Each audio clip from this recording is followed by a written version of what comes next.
ये जो टॉपिक है पुनर्जन्म, सब जानते हैं कि ये सबसे ज़्यादा इसे मानने वाले हिंदूज़ हैं, उसके बाद बुद्धिस्ट हैं, जैन्स हैं, सिख्स हैं, कुछ कम्युनिटीज़ इसको नहीं मानती है। अब आपको इसमें ना एक ट्विस्ट है, इसमें एक बहुत बड़ा ट्विस्ट है। देखिए, इंडोनेशिया के बारे आपने सुना होगा।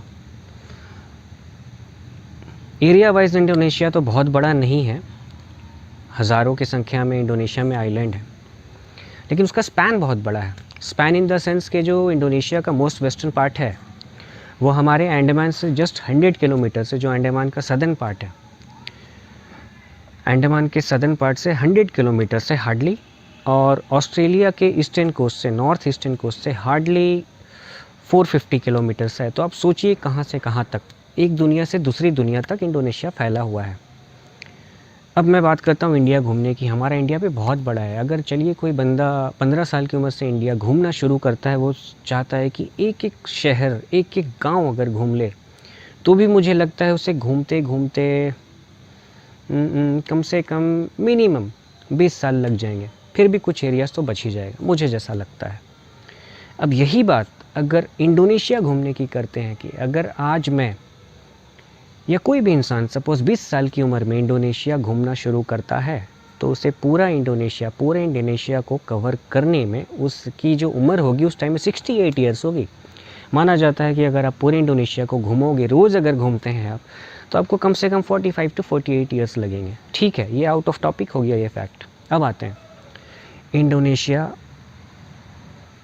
एक क्वेश्चन आता है ना, लोग कोई बोलते हैं भाई दुनिया का सबसे बड़ा इस्लामिक मुस्लिम कंट्री कौन है? पाकिस्तान होगा? नहीं जी, ईरान होगा।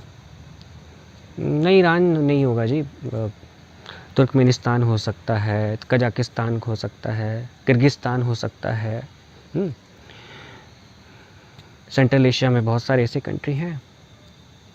नहीं, जो दुनिया की सबसे बड़ी मुस्लिम इस्लामिक आबादी वाली कंट्री है वो है इंडोनेशिया। आप सोच रहे होंगे जीके क्यों बता रहा है भैया? बताना ज़रूरी है। इस टॉपिक को उठाया ना मैंने, पुनर्जन्म, इसलिए। और सबसे ज़्यादा आबादी वाली मुस्लिम कंट्री में भी ज़्यादातर लोग वहाँ के पुनर्जन्म और रिकार्नेशन वाली थ्योरी पे या फेथ पे, बिलीफ सिस्टम पे बिलीव करते हैं। उनका मानना है कि हाँ ऐसा होता है।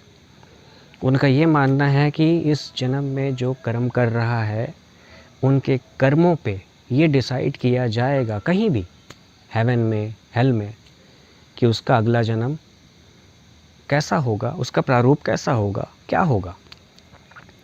देखिए, बहुत सारे लोग आप जानते नहीं होंगे इस फैक्ट को नहीं जानते होंगे जो मैंने इंडोनेशिया वाली बात उठाई है। इसका भी एक बड़ा सीधा सा कड़ा सा रीज़न ये है।